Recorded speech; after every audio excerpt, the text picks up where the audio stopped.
Hello बच्चों, let's read the question. A thin metal disc of radius r floats on a liquid surface and bends the surface downward along the perimeter, making an angle theta with the vertical edge of the disc. If the disc displaces a weight of liquid W and surface tension of liquid is T, then the weight of the metal disc is, here we have given 4 options. Now, to answer this question, first we will discuss here the key concept, and here the key concept is surface tension of a liquid. Now अगर हम यहाँ पे according to the question देखते हैं तो हमारे पास एक disc दे रखी है जिसकी जो रेडियस हमारे पास दे रखी है वो r के बराबर दे रखी है. ये जो डिस्क है ये लिक्विड में यहाँ पे फ्लोट कर रही है. फ्लोट करने का मतलब ये हो गया, ये जो लिक्विड हमने यहाँ पे यूज किया उसके अपर मोस्ट पार्ट पे ही हमारी जो डिस्क है वो लाई कर रही है.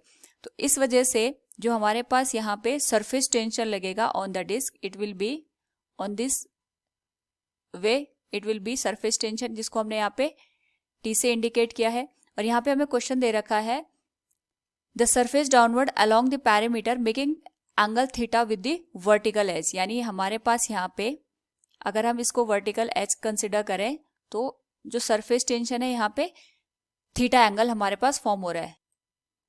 नाउ अगर हम बात करें यहाँ पे हमारे पास जो डिस्क दे रखी है इसका जो वेट होगा ये डाउनवर्ड डायरेक्शन में काम करेगा और यहाँ पे एक अपवर्ड डायरेक्शन में हमारे पास फोर्स काम करेगा जो कि हमारे जो डिस्क है उसके वेट को यहाँ पे बैलेंस करेगा. नाउ अगर हम देखें यहाँ पे weight of disc, it will be the sum of the two forces. ये हमारे पास यहाँ पे दो फोर्सेस के सम के बराबर होगा क्योंकि ये फ्लोटिंग की कंडीशन में है. तो जितना फोर्स हमारे पास डाउनवर्ड डायरेक्शन में लग रहा होगा उतना ही फोर्स यहाँ पे अपवर्ड डायरेक्शन में काम कर रहा होगा. तो एक तो हमारे पास यहाँ पे जितना ये डिस्क वाटर को डिस्प्लेस कर रहा है उस डिस्प्लेस वाटर का जो वेट होगा, एक तो हमारे पास यहाँ पे बैलेंसिंग फोर्स इसका वेट काम करेगा, दूसरा हमारे पास यहाँ पे एक अपवर्ड फोर्स काम करेगा which will be due to the surface tension. So we can write here weight of disk will be the sum of weight of water displaced by the disk. एक तो हमारे पास ये काम करेगा, दूसरा जो हमारे पास वेट को बैलेंस करने का काम करेगा वो अपवर्ड डायरेक्शन में एक फोर्स काम कर रहा है, इन दोनों के सम के बराबर आ जाएगा. नाउ अगर हम देखें यहाँ पे तो जो हमारे पास डिस्क है ये जो वाटर को डिस्प्लेस कर रही है ये W के बराबर यहाँ पे वाटर को डिस्प्लेस कर रही है, साथ में यहाँ पे एक अपवर्ड फोर्स काम कर रहा है. तो वो अपवर्ड फोर्स हमारे पास सरफेस टेंशन की वजह से काम कर रहा है. अगर हम देखें तो जो सरफेस टेंशन है वो इस तरीके से थीटा एंगल पे काम करेगा. तो अगर इसके दो कंपोनेंट बनाए तो अपवर्ड डायरेक्शन में इसका एक कंपोनेंट आएगा that will be T cos theta और यहाँ पे जो इसका कंपोनेंट आएगा that will be T sine theta. And we know that जो हमारे पास यहाँ पे सरफेस टेंशन होती है that is T equals force per unit length. हमारे पास जो सरफेस टेंशन की वैल्यू होती है वो फोर्स पर यूनिट लेंथ होती है.